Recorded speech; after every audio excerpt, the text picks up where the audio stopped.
Ito po ang ating magiging topic for today. Naku, exciting ito. Ha, nakikita nyo ba? Medyo marami nang nagrarally, medyo nagkakagulo na at mayroon pang parating na mga rally. Pero eto, pulis at sundalo, binasag na ang katahimikan. Yan ang inaantay ng maraming Pilipino. Okay, malapit na ang katapusan ng sindikatong Ghost Projects. Ang sindikatong magpinsan, delikado. Pangalawa, clear, kinakabahan. Damay-damay yan. Pangatlo, may nagsabi, bobo daw si Tambi. May pinagmanahan na, it runs in the blood. sabi, di umano. Pang-apat, Rappler, tuta ni Tambi. Ang lakas mo talaga, Tambi. Idol ka. At eto pa. Eto matindi. Eto siguro, medyo magugulat kayo anong plano nila. Isasabihin ko. Sandro at Tambi magkasabwat. Makikita nyo na mga niluluto. Makikita nyo. Mamaya ipapakita ko sa inyo yung patunay kung bakit magkasabwat. Di umano. Etong si Sandro at Tambi. Okay? Hindi na po natin pagtatagalin. Pero bago tayo dumiretso, paalala ko lang po napaka-importante nito. Huwag niyo pong kakalimutan mag-subscribe. Baka naman sa mga hindi pa po subscriber ni Coach Oli, baka naman habol-habol, subscribe po kayo. Konting lambing din. At napaka-importante din yung i-like nyo tong vlog na ito, tong video na ito. Kasi po ito ay sa algorithm. Ito ay mas ikakalat. Tayo po ay magtulong-tulong para mapuksa natin ang mga fake news na ginagawa nitong Rappler at iba-iba pa. Okay? So like and subscribe. Di na po natin pagtatagalin. Dediretso na po tayo sa ating topic dahil kay Coach Oli, bida ang balita.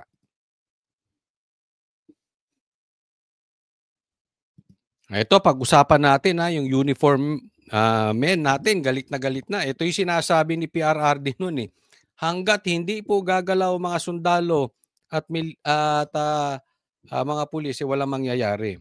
Sabi, Dear Speaker Romualdez, we, the undersigned AFP and PNP, retired officers, UP vanguards, and concerned Filipino citizens and taxpayers demand that you immediately resign as congressman of the 1st District of Leyte. Mag-resign ka bilang Speaker of the House because of the following reason. So pinagre-resign siya bilang congressman at bilang Speaker. Ano ang dahilan? Ito po ang sabi nila. With 15.589 trillion national government debt as of August 2024, you do not care at all if the Philippine government will become bankrupt sooner or later because you have recommended a 6.352 trillion budget for 2025 against a 2025 project supportable national revenue. Grabe.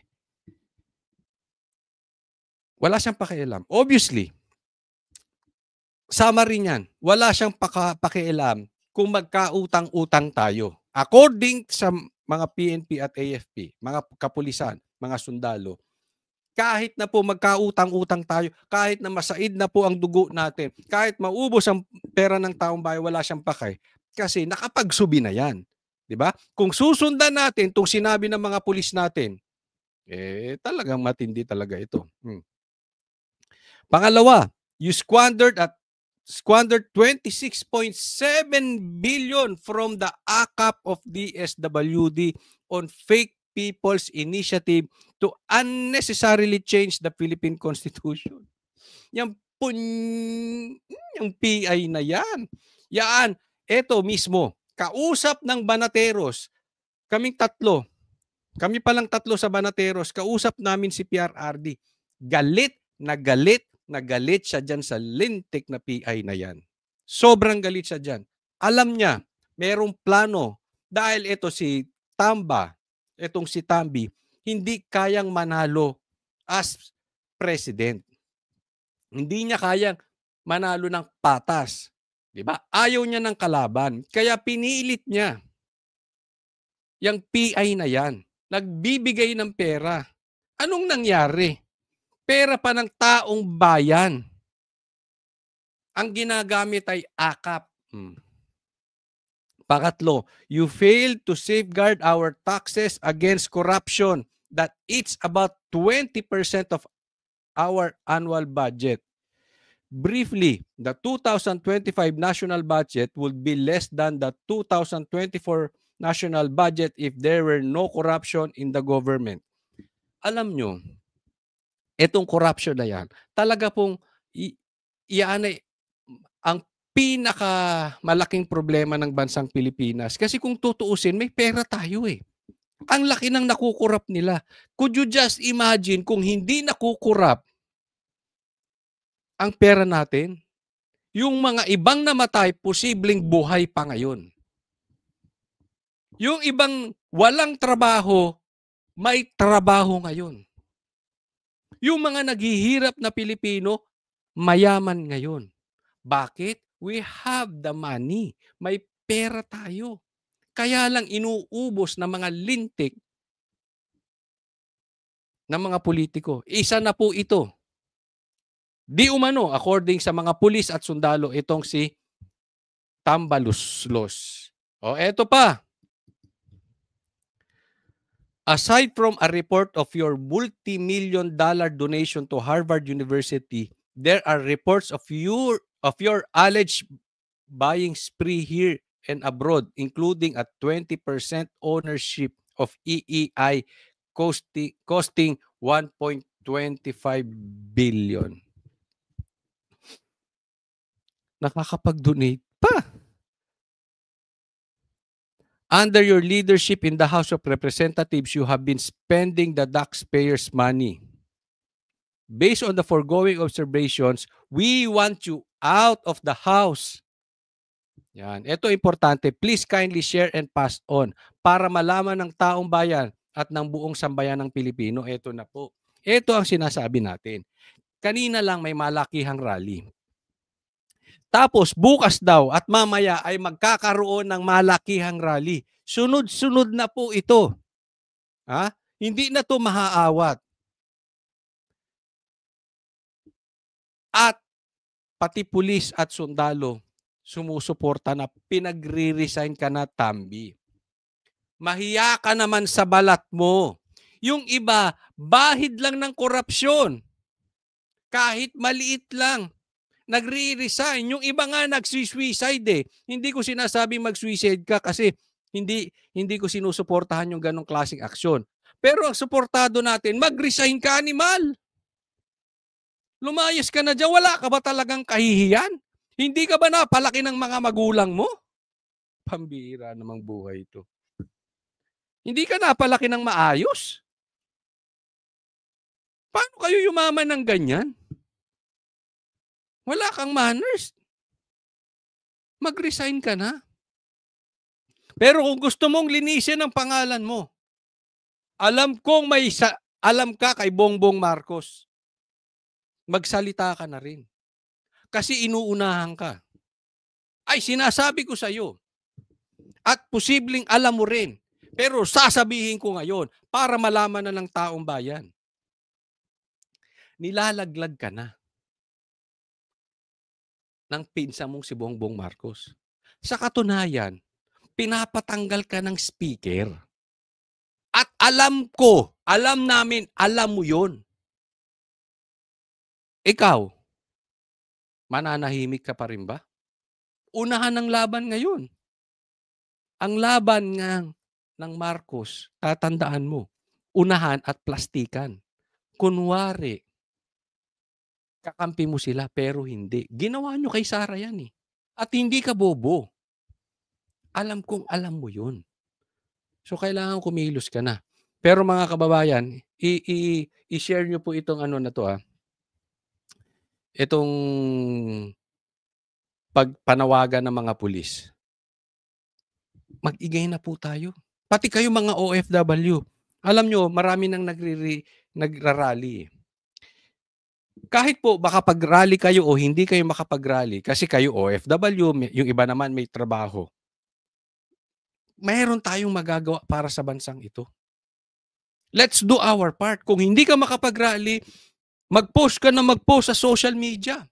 I-share mo 'tong mga ito, 'di ba? Manawagan ka na mag-resign si Tampi. Karapatan niyo 'yan. Kahit kayo mga nasa ibang bansa, 'di ba? Tulong-tulong na po tayo, 'wag na po nating tigilan ito. Ha? Itong patungkol sa isa lang po itong flood control projects. Yung insertions, problema na natin. At ang nakakaasar nito, alam mo may perang involved. Bakit? Grabe.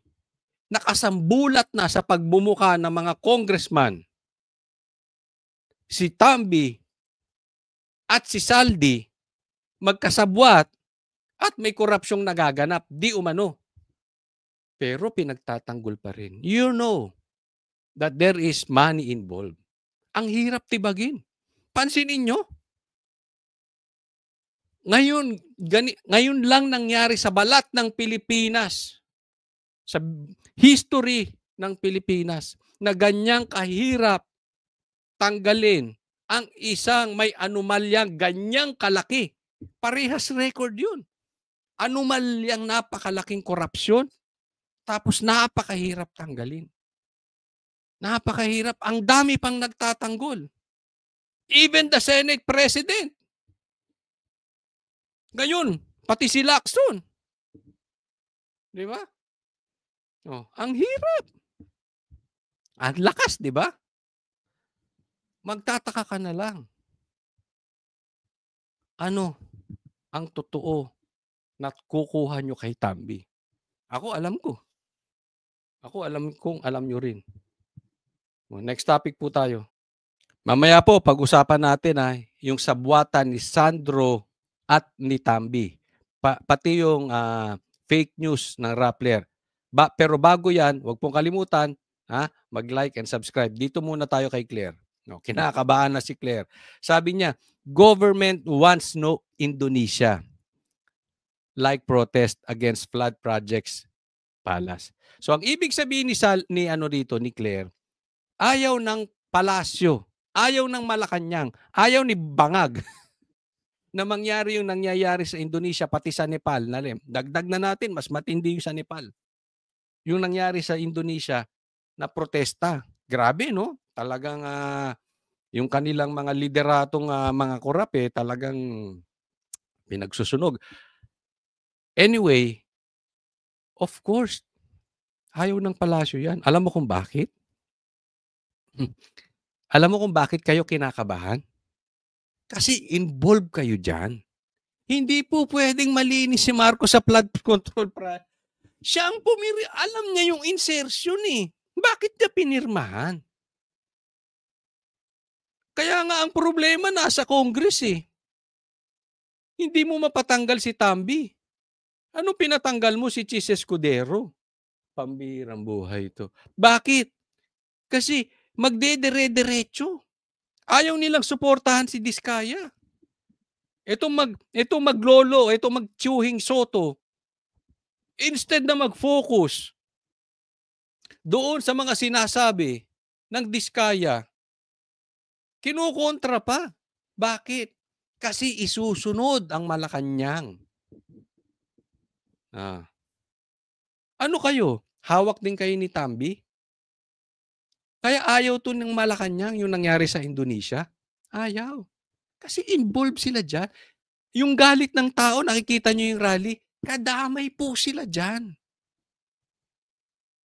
Kinakabahan na yung mga yan. Kinakabahan na to si Claire. Kasi nakita nila eh. Yung nga pulis di ba, at sundalo, pinagre-resign na si Tambi.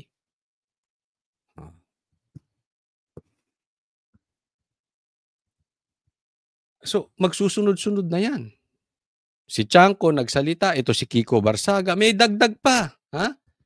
Ang dami na. Pati ito di ba si Magalong? Marami. Mamaya papakita ko sa inyo, meron pang dumagdag. Iisa-isahin na yan. And definitely, it's impossible na malinis ang Malacanang dito. It's impossible. Di ba? Directly or indirectly. Sabi ko nga, kahit ba sabihin nating wala kang kasalanan, hindi ka inosente. Ikaw presidente. Nagamit ka. Kung nagamit ka nga, kung hindi ka nakinabang. Which I doubt. But for discussion purposes, kahit inosente ka, kasalanan mo yan.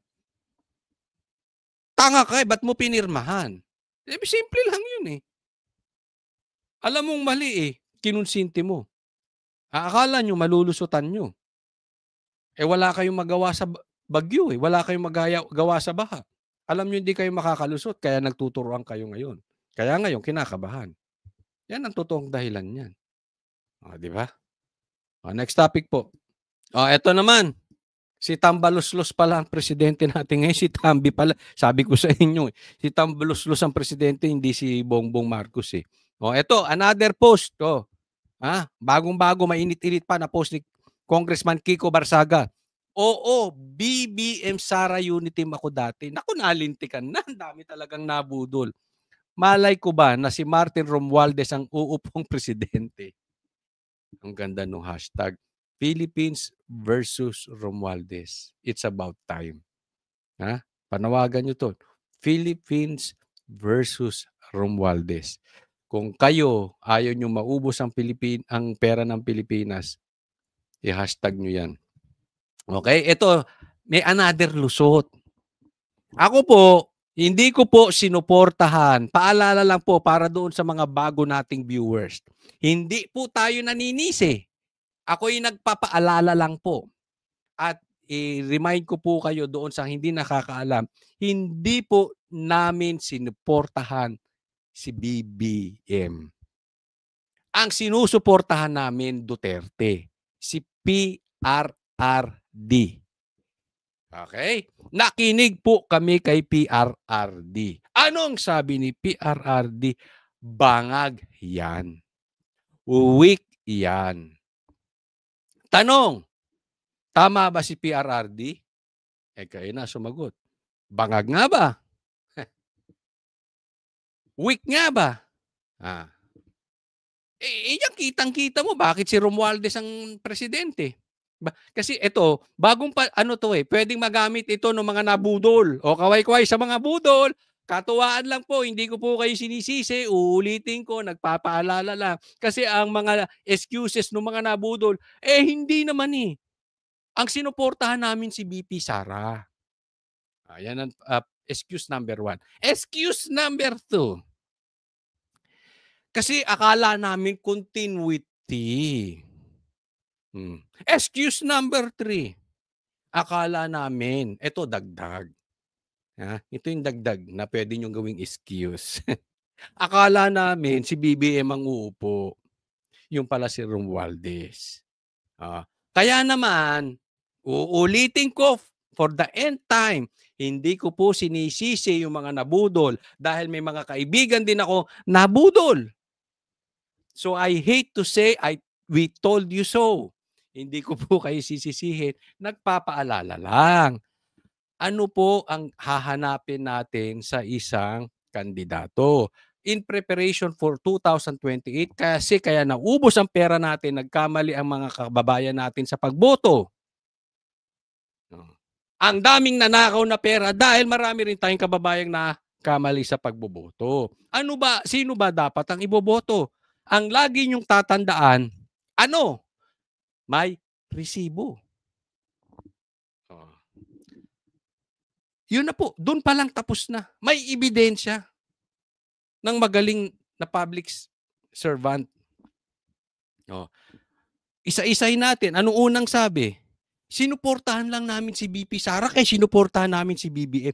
Doon kayo nagkamali. Kasi kung tiningnan nyo may resibo, wala pong resibo si BBM. Gets? Wala namang nagawa yan sa bayan nila eh. Nung senador ba yan may nagawa sa Senado?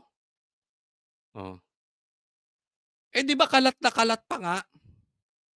Sinabi ni BBM, bangag at weak. So hindi tayo maloloko. Kahit sabihin ni BP Sara, suportahan. Kahit sabihin ni VP Sara, kung walang resibo, wag iboto. Yun ang bottom line, resibo. Si BBM, kahit si Romualdez hindi ko alam ba't binowoto pa to ng late Sabagay, walang kalaban. Pangalawa, continuity. Yun ang excuse, di ba? Wag po. Kasi kung nakatingin kayo sa resibo, alam nyo, hindi niyang kaya continuity. Bakit? Wala nang nagawa Weak nga yan, presidente na yan. Tama o tamang-tama. Adik pa nga daw Di umano, sabi ni PRRD. So kung sinearch mo, ni-research mo, yung resibo, yung katunayan, kung maayos ang politiko, hindi ka maloloko doon sa tinatago niyang continuity ng PRRD, ng mga proyekto ni PRRD, di ba? Kasi hindi kaya Pangatlo, akala nyo siya uupong presidente. Yung pala si Romualdez. Bakit? Weak nga. Takot yan, tinan mo. Sabi nila. Bakit weak? Takot na nga sa asawa. Takot pa sa crush ng asawa. Ay, sa crush ng asawa. Takot pa kay John Vic. Di ba? Takot sa Rimulya. Takot pa sa pinsan. Paano upong presidente yan? Ang dali hawakan sa liig. Tapos ka na dyan. So again, nagpapaalala lang tayo sa susunod na eleksyon, ang titingnan nyo yung ebidensya, yung resibo. Hindi kahit prinomote pa yan ni pinomote pa yan ni BP Sara. Kung palpak talaga yan. Kasi lahat naman po nagkakamali. Sa katunayan, nagsorry pa nga, di ba, si BP Sara? Pati siya nagkamali, di ba? Pero hindi kayo magkakamali kung titingin po kayo sa resibo. Okay? Next po tayo. Ito pa. May karagdagang galit. Meron na naman. Si Javi Benitez. Unang-una po, bakit may speaker ang speaker ng House? Mana sa pinsan niyan Weak din yan. Alisan mo ng pera yan. Hindi na mabubuhay yan. Di ba? Ito ang sabi ng iba. Ang isang tao na talagang marunong sa negosyo, alisan mo ng pera, gawin mo mahirap bukas. In 1 month, in 1 year, milyonaryo ulit. Hindi dahil sa pagnanakaw dahil may alam sa pagdating sa pera. Na legal, hindi pagnanakaw. Ito, wala talaga yan. Weak yan. Nagkataon Romualdez ang apelyido. Tayong bansang Pilipinas, ang laki po ng problema natin sa idolatry. Mapapolitika, mapareliyon, mapakaibigan, mapaeskwela, ang laki po ng problema natin sa idolatry. Ganyan tayo tumingin Ay maganda apelyido, boto. Ay sikat yung apelyido, boto. Kasi nga uulitin ko, hindi tayo tumitingin sa resibo. Tumitingin tayo sa apelyido. Pero alisan mo ng pera yan ngayon, hindi na babangon ulit yan. Alisin mo apelyido niyan at pera, wala na yan. Bakit? Weak Hindi, kaya nga siya speaker. Hindi naman siya speaker dahil sa budget lang. Hindi naman siya speaker dahil sa flood control projects lang. Speaker siya ng House of Representatives.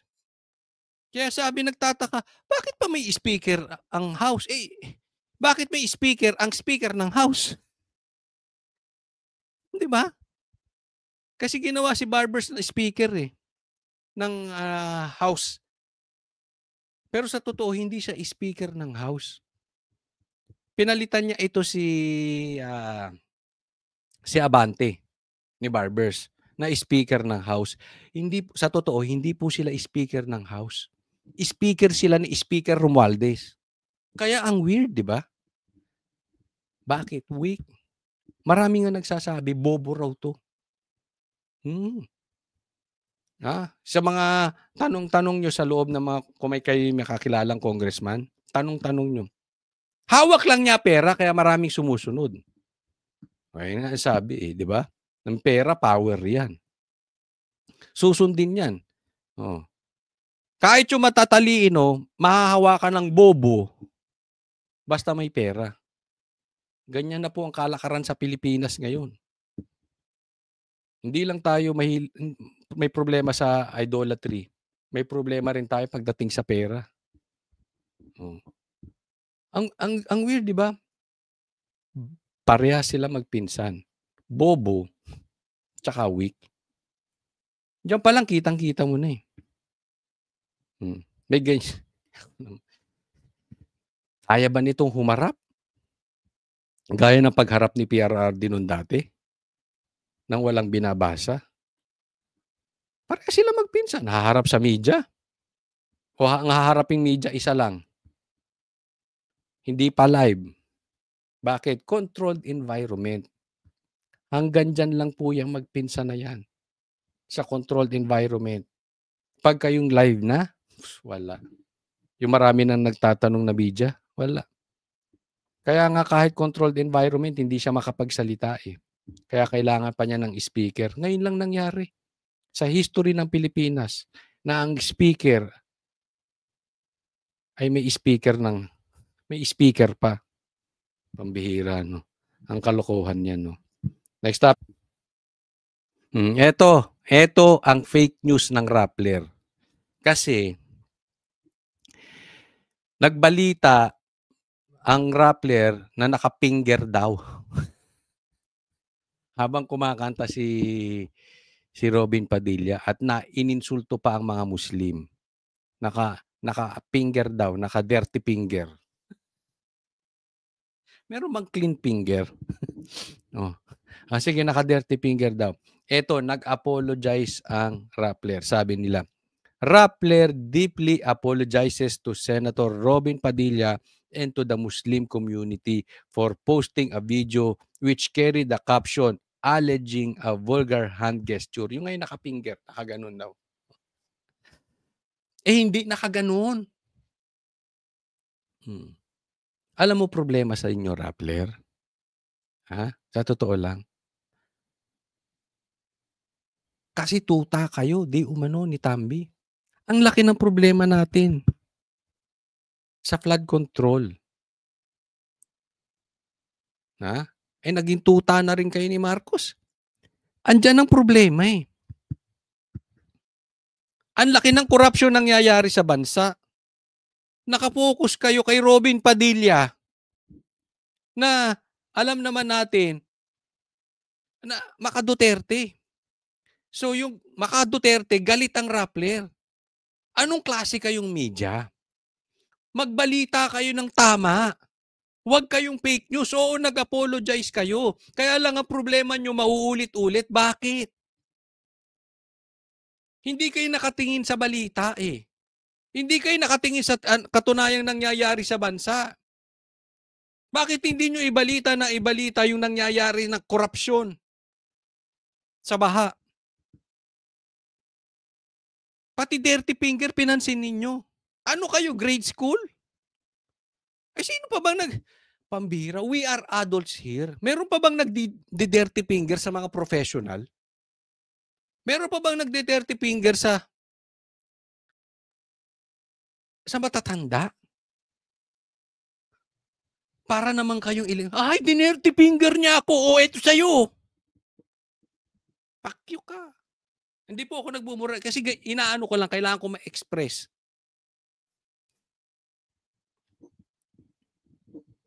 Diba? Ganyan sila, eh. Ay, dinerty finger ako, ikaw din, oh. Parang bata. Diba? Isipin mo, napansin nyo yun? Anong tingin nyo sa baha? Tahimik kayo? Ako'y nagtatanong lang.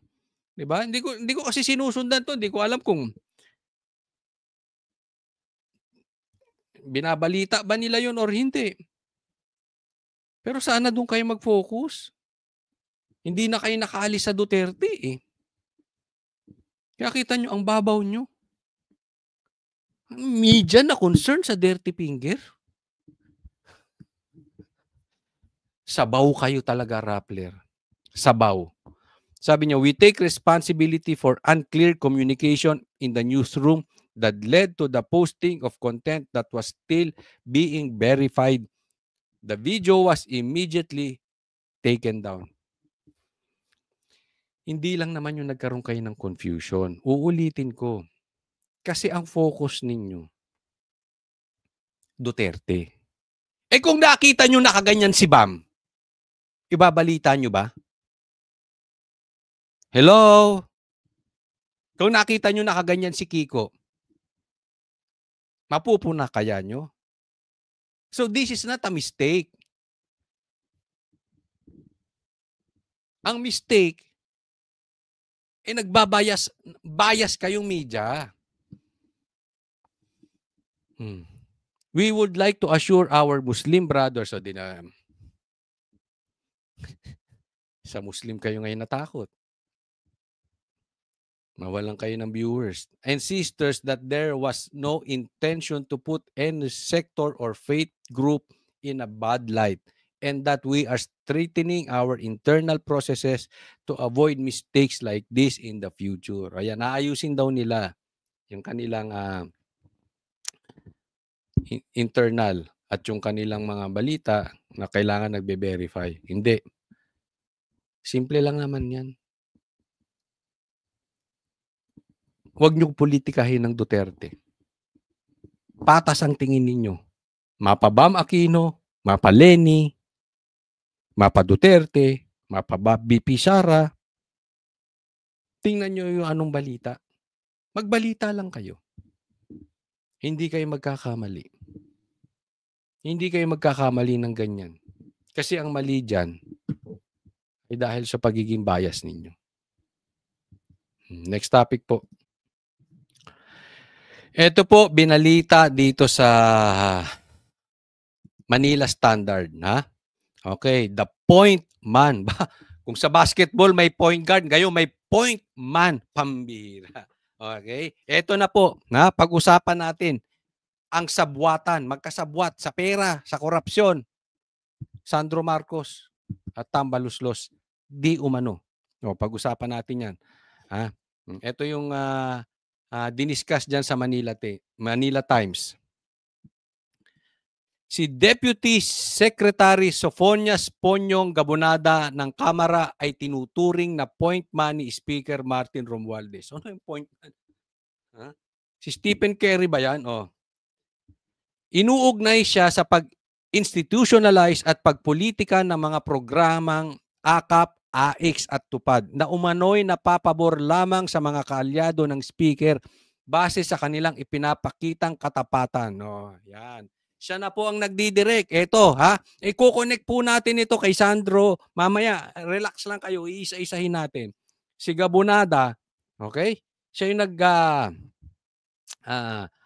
yung programang AIC, siya namimili kung sino sa mga congressman. So, ito, sinasabi ko, ini-interpret lang natin, binibigyan lang natin ng komentaryo yung binalita sa The Manila Times. Kung ito ay totoo, alam ito ng mga congressman. Kapanawagan sa congressman, totoo ba ito? Okay? Tuloy tayo. Kinakailangan dumaan sa opisina ni Gabonada ang mga kongresista para makakuha ng pondo para sa kanilang distrito. So in short, ako si Gabonada. Hoy, hindi ka sip-sip sa bossing mo. Mano ka? Mano ka? Halik puwet. Halikan mo ang puwet ni Tambi. Pag hindi, wala kang pondo. Yan. Okay? Si Gabonada po yan. Inuugnay din siya sa pagdidikta sa mga inhinyero ng DPWH. Ito na, mga district engineer. Kung kanino dapat ibigay ang mga kontrata kahit pa natapos na ang bidding process. Ayan. Naalala nyo, pagka merong may project sa DPWH, may bidding yan. So kahit halimbawa, ikaw nanalo ka sa bidding, kailangan dumaan ka sa opisina ni Gabonada. Alam nyo anong importance ni Gabonada? Kay Tambi? Okay? According sa sa pahayag na ito. Hanapin niyo na lang. Kasi para malinis si Tambi. Hindi siya humaharap. Ang humaharap si Gabunada, hindi si Tambi. So malinis siya. Yan yung sinasabi. Ganyan maglinis, hindi haharap. Kaya sasabihin, naku, hindi ako involved dyan. Ba't ang daming pera nito? Kaya, House, ha? Imbestigahan nyo to si Gabunada. Kayong mga senador, imbestigahan nyo to si Gabunada. Lalabas yan. Bakit siya nagre-release? Bakit meron ng nanalo sa bidding, kailangan dumaan sa kanya? Ayon sa mga ulat ngayon ay namumuhay siya ng marangya. May mga designer clothes, luxury SUVs at high-end na tirahan. Wow! Kaya kayo ba sa Forbes? Ha? Sinisiguro nyo na kayo ay hindi masusugod kasi sasabi nila, magtatalaga kami ng maraming pulis sa Forbes, ay ganito, sa mga ganitong subdivision. Bakit? Diyan nakatira ba? May mga nakatira ba dyan na mga magnanakaw? May mga magrarally. Bakit sa Forbes? Ba't kailangan yung bantayan yung mga malalaking subdivision? Ba't hindi kayo magpunta dyan sa Barangay Commonwealth? Sino mga kurap ang nakatira dyan sa mga malalaking subdivision? Parang diskaya, no? Samantala ang mga Pilipino nalunod sa baha. Nagkasakit sa baha. Nabagsakan ng bubong dahil sa bagyo.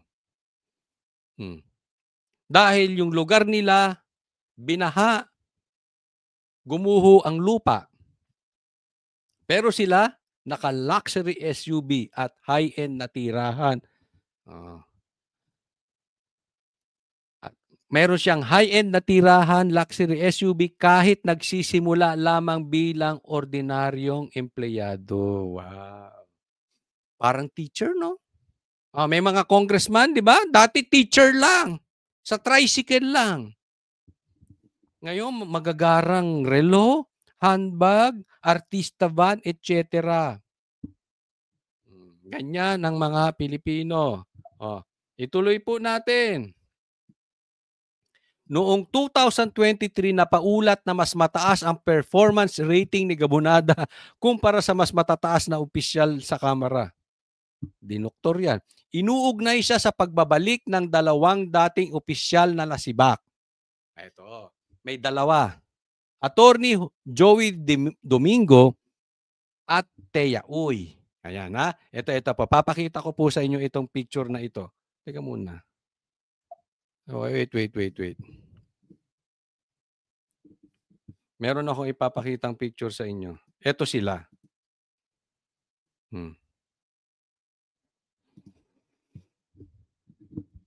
Ito po yung mga inuugnay kay Gabunada. Kasi si Gabunada, siya ang nagbalik dito sa dalawa na nasibak.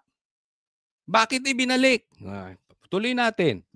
Inuugnay siya sa pagbabalik ng dalawang dating opisyal na nasibak, si Attorney Joey Domingo. Umano'y nangongolekta ng 20 to 30% komisyon mula sa mga kontraktor. Okay, kontraktor ka, may 20%. Kunwari, diskaya. Example lang po ito. O kunwari, kontraktor, Coach Oli. Pengi akong 20% sa akin. At ito ang karugtong niyan. Naiulat na kinuha siya bilang staff sa tanggapan nino? Ni Sandro Marcos.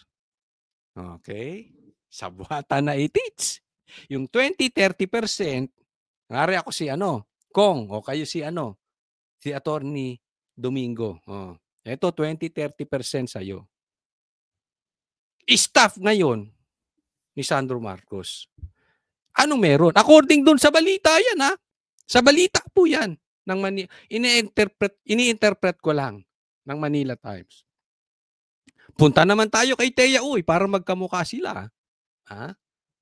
Para magkamukha kayo. Oo. Saan kaya kayo tama kaya itong editor kong nilabas ang picture? Ba't magkamukha? Magkapatid ba ito o parehas ang umayos ng ilong? Ay, umayos ng ilong. Hindi ko sinasabing inaayos.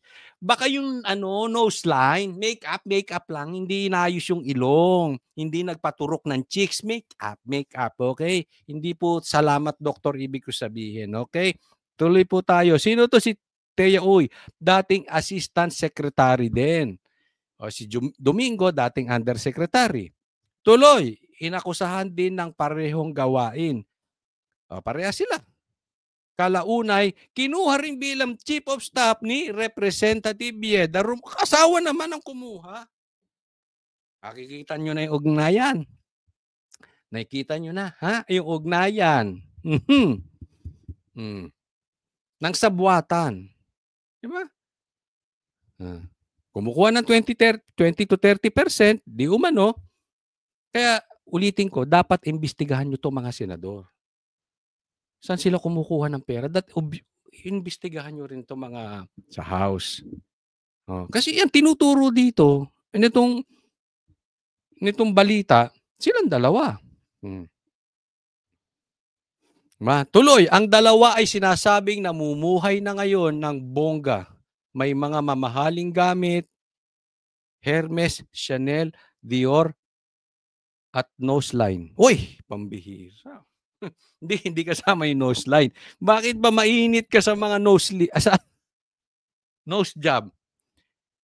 Hindi po yun. Ano ba ito? Nagkamali ata yung editor ko ng sulat. Bakit pati ang galit ata sa noseline.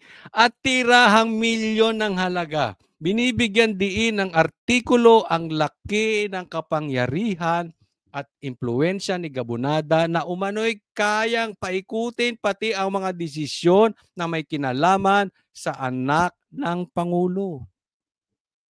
Diba? Nagsasabuatan. Ganyan po katindi. Tuloy din natin. Nagtataka rin ang manunulat kung bakit hindi nababanggit si Gabunada sa mga pagdinig sa Senado. Kahit umano'y malalim ang kanyang papel sa mga proyekto ng gobyerno. Yan na po. Okay, ito yung tanong ko. Dapat, mga senador, imbestigahan nyo to. Calling Robin Padilla. Gusto mo pa bang i-message kita? Hindi. Joke. Bato, Bongo, imbestigahan nyo to. Ha? Marcoleta, ang may silbi. Hindi, paki-imbestigahan. Ha? Wala naman tayong aasahan dyan kay Lacson. Wala naman tayong aasahan kay Tito Soto eh. Ewan ko lang kung may imbestigahan to. Kung sino man magpatawag dito, dapat. Kasi napaka-powerful ni Gabunado, ha? At ito yung The Manila Times nilabas, okay? So, ito yan. Alam nyo ba si Attorney Domingo? Kanina pinakita natin na tumatanggap ng pera sa contractors ng dating nagtatrabaho as USEC.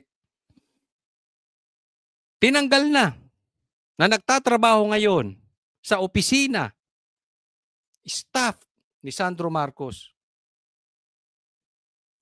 ay abogado rin ng nag-aakusa kay Pastor Kibuloy na si Amanda. Nako-connect nyo na. Yan ang problema sa Pilipinas. Akala mo, kung makapag-akusa sila, malilinis sila. Isipin mo yung nag-aabogado kay Amanda na alam natin fake news yung sinasabi ni Amanda.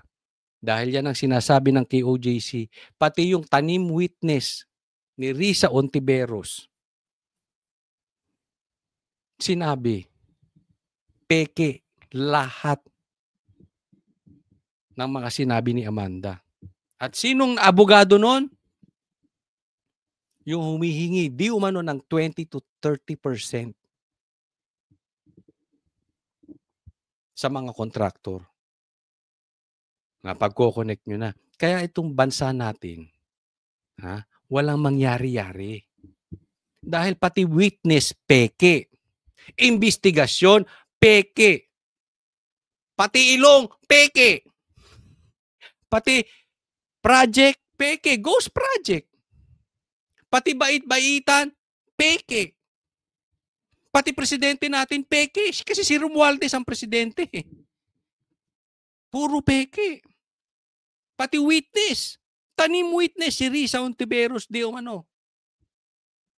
Sinuhulan. Binayaran yung witness, pinatira sa condominium niya. May investigasyon po dyan.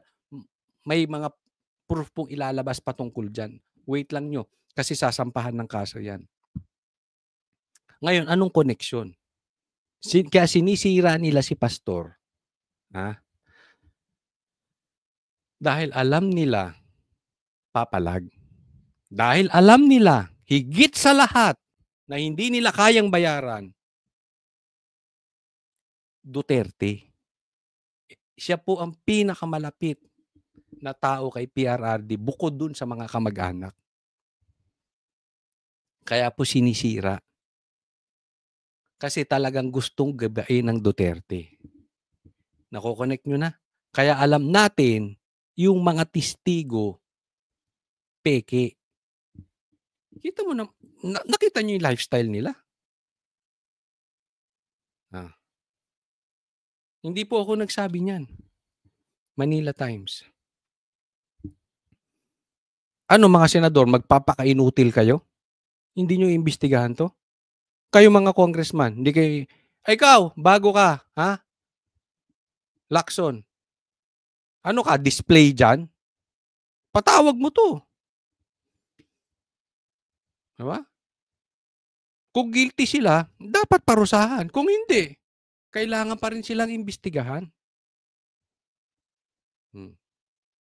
Kasi bakit biglang yaman? Bakit ang powerful ni Gabunada? Napapagdugtong na, di ba? Ewan ko sa inyo. Kung kayo magpapatuloy magiging inutil. Pero kami, tatandaan ninyo, nagre-research kami. Tandaan nyo yan. Hindi namin kayo titigilan. Hanggat yung mga kumita sa flood control projects, maparusahan o makulong. Huwag nyong niloloko ang taong bayan. Habang nalulunod ang mga Pilipino, kayo nagpapakasasa dyan sa luxury bags nyo, dyan sa magagarang tirahan nyo, at dyan sa mga magaganda nyong ilong. Huwag pong kakalimutan na i-like po itong video na ito. And sana, huwag nyo pong kalimutan din i-subscribe yung channel. Huwag nyo kakalimutan. Coach Oli, Coach Oli, Coach Oli. Please repeat after me. Coach Oli, Coach Oli, Coach Oli. Okay. Maraming salamat po. God bless everyone.